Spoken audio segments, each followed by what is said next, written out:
Welcome to little instructional video on this checkware. We're going to send you a manual, which is going to have a lot more information because there is a lot of information that comes with this machine.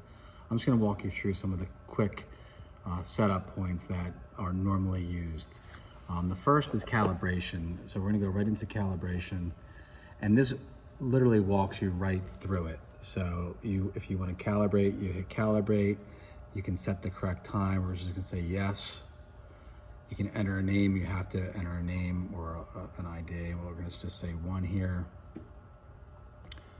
The calibration test weight is what? Okay, we went over this a little bit where you want to have a weight that is a known weight that is higher than whatever you're going to run.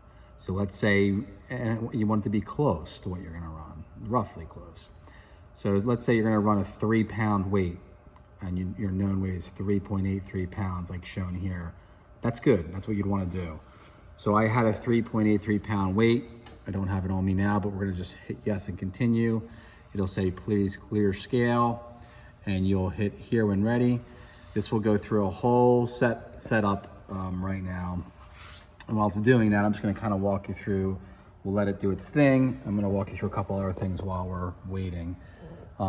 These are the guide rails, very easy, just T-handles, round wrenches to move them in and out.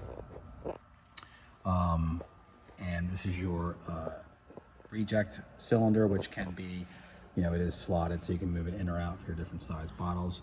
This particular one, we were asked about the 5-pound ones, and we ran a bunch of 5-pound ones, and it knocked it off pretty good. So we're happy with it. Just let us know if you need any more information on the bigger ones. I think you'll be okay.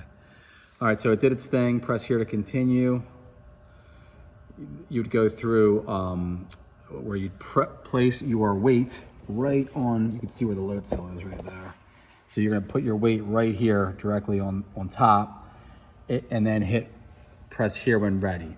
All right, so I don't have the weight in front of me, but that's all you're gonna do. It's gonna calibrate it, and you're gonna be set and ready to go. That's calibration. We're gonna return to the main menu, return to the previous menu,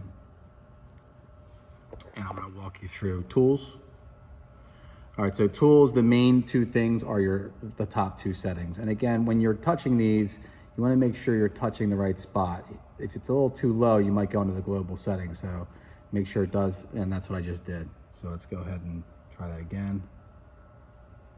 Oh, it's hard to do this while I'm holding the camera. There we go. That's what it should do for the recipes. So you want to enter a new recipe. I have little fat fingers here. So you're just gonna walk you right. It walks you right through it. Recipe name, recipe description. When you go on your edit weights, you can, and we kind of went over this a little bit. The rejects, the pass, target weights, load pass. You can do a tear. This is your main screen for when you're setting up. You can select weights, pounds or grams. And then you can save recipe, you can load it and run it. We're just gonna return to the previous menu. You can edit an old recipe too. I think you saw me just toggle through that. The other one that you're gonna use a lot, or not a lot, but you'll be in here more often, is the global settings. You could set time and date, but this reject time is one that controls the timing on your reject here. So your different size bottles will have different reject times.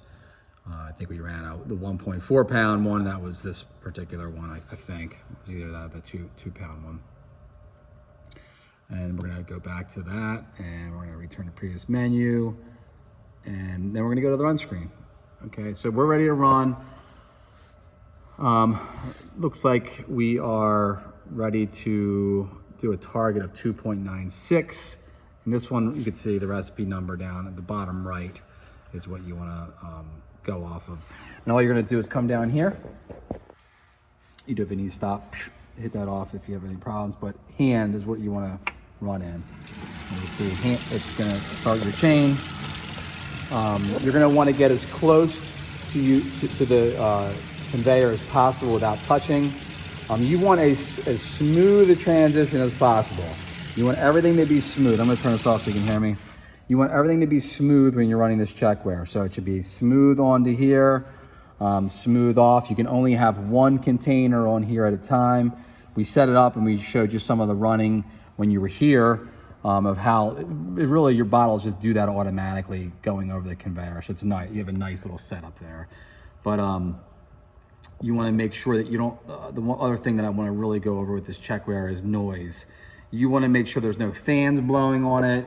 There's nothing loud around it, extremely loud, that would set anything off. You know, we're running it here. We ran it with different stuff, and it's running pretty solid with your container. So you should be good to go. One last thing here, just be careful with this little tray here. This is very close. If anyone starts messing with this checkware at all, say they take this plate off and they reinstall it and it's touching, if anything is touching anywhere along here, touching this load cell, and you can see how close it is right now, it's not touching, but it will affect all the weights.